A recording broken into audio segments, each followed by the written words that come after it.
And thanks for joining us on Craig's Gun Channel. Today we took the BRYCO Jennings 9 out to the range. Now, if you've watched my previous video on the history and overview of the BRYCO Jennings 9, you'll know that this firearm actually isn't produced anymore. The company that produced it is defunct, and there's a variety of things. Similar firearms are still being made, same overall design. However, the actual BRYCO Jennings 9 is no longer manufactured. Overall, I had kind of high hopes for it. Knowing it was a lower end gun, I like the looks of it. I think it's pretty. It's a nice looking gun. It's got nice lines. It feels pretty good in the hand. I mean, it's a little wide, but it is a double stack magazine, which was kind of a new thing for a firearm in this price range. I think we're talking the same price target category as like a High Point. Double stack magazine, so it got higher capacity. I think it held 12 rounds. Lots of features: adjustable sights, loaded chamber indicator, last round hold open, manual slide lock. So lots of features. It was kind of interesting to see how well it would turn out. The one downside it has, the trigger is atrocious. Yeah, horrible. So, but we'll go ahead and take a look, see how it did on the range, and then when we come back, we'll give our final thoughts on it. Alrighty, BRYCO arms, Jennings 9, and shooting Tula. So we'll go ahead and see how it goes.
I jerked that one.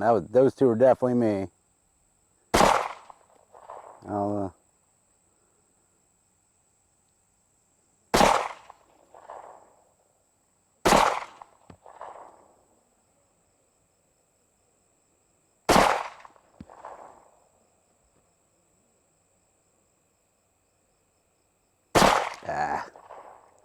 Man, that's terrible.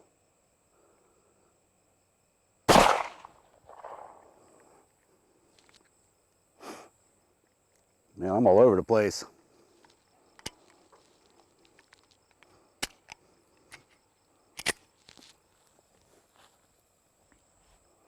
Trigger got soft. Oh, maybe it didn't go all the way in battery.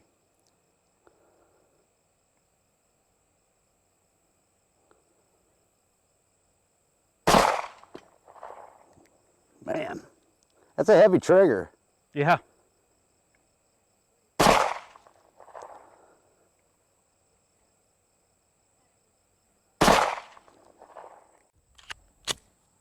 Try using my open eye this time.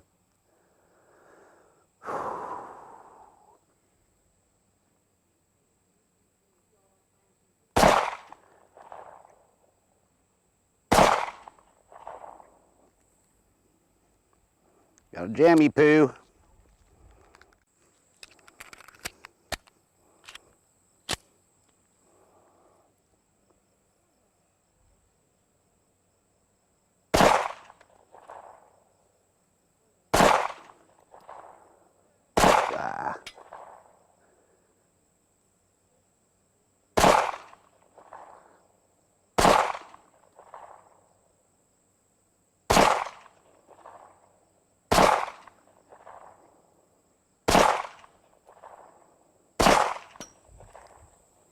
It's a little better. And thanks for coming back. And before we really get started, I want to thank Splatterburst Targets. They're helping support the channel. They provide the targets for us to use currently. The Splatterburst Targets they're a great technology. They allow you to easily see the shots. I've used them for years. And for that reason, ammunition, especially these days, is expensive. So being able to see exactly where you're hitting is very beneficial. And that way you don't have to, take a bunch of shots, walk up to the target, see where you are or are not hitting, and then make adjustments.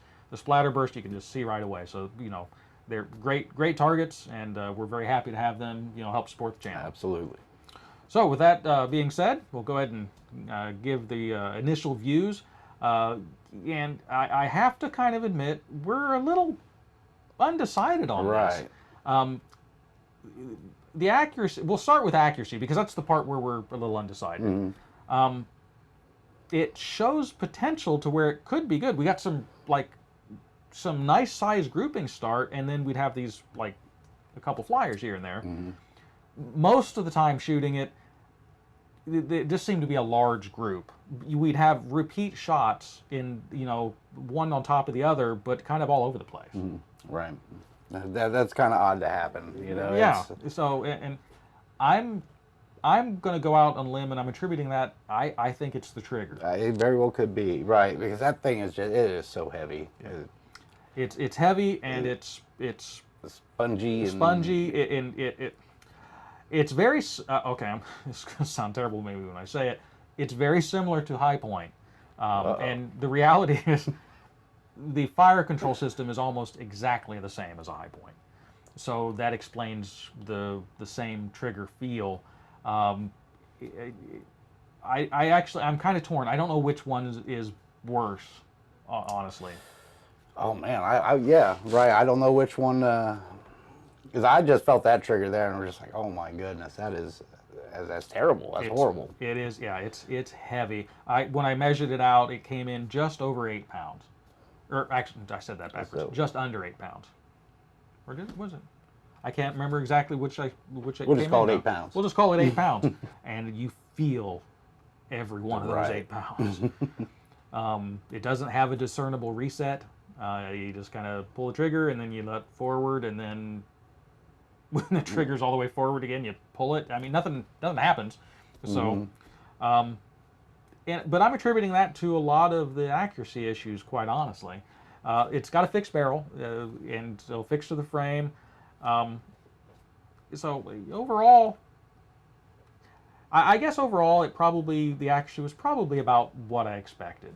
I mean, it shows potential. It could be a little bit better than I expected, but even if you blame it all on the trigger, it doesn't change the fact that that's the trigger it has. Right. So, it's not like the trigger's going to suddenly go away and the accuracy's going to be there, because it's still going to have that trigger. Now, you might be able to do some work to it to lighten that trigger a little bit, but why would you? Why would you? Especially because, like I said, these guns haven't been made for several years. But overall, the gun has a lot of things going for it. Adjustable sights, cocked chamber indicator, loaded chamber indicator. I love those. Yeah. So I mean, it's a lot of nice features. Now here comes the biggest. Well, before I go there, I'll ask: is there anything else that you wanted to say on it, or any? No, I think you covered it pretty much. I think the biggest thing was the accuracy. I just even don't know what to think about it, because, like I say, with my second mag, and I slowed down, and I was trying to put the shot on there. The grouping wasn't that bad, so that would be about the only thing that I would really have to say about that. But. Yeah. And overall, I think that second, magazine that you put through, the grouping on it was actually pretty good. But you still had a couple flyers, right? And not just flyer off a little bit. It was off the paper, lot. yeah. And yeah, I know that wasn't me. Yeah. I know a couple of them I pulled, but yeah, not that far. Yeah, well, yeah, a couple of them, as soon as you let it fly, you knew that you pulled that one. So. Well, there again, I think it was that trigger. Just trying to give it that, get it to go, and then next thing you know, you're off just a hair. Yeah, well, when you got to put your arm into it to get the trigger pulled, I mean that's yeah, right. That's going to happen. But here comes the reality of these pistols, and it's also the reason why I wouldn't work on it to make the trigger a whole lot better. I wouldn't even really spend a lot of time shooting this gun. The bottom line is they're really not safe to shoot, which is unfortunate. I really like the looks of it. I really do. But if you just do some searching on the internet, for the Jennings 9, and you'll find some pretty interesting pictures. And when I did the overview and history of it, I if I recall, I showed some of those. The problem with it, it's made out of Zamek, the same thing as what high points are made out of. And the high point, when I did the overview with that, I mentioned the fact that even though it's made out of Zamek and it's a material that I've said and with many firearms it's not safe, this would be one of them. High point, like I said, they went kind of a different route. They used just a ton of it. So the high point is a heavier pistol than this, but it's that extra material that makes the high point safe. Because Zamek is not incredibly strong. So when you start, removing the material to make it look prettier, and they did. I like the lines of this pistol. It looks much trimmer and sleeker than a high point. At the end of the day, it's kind of a high point with material removed to make it look trimmer and sleeker. And the problem with that is it makes it weak, and therefore it's not safe, especially for 9mm.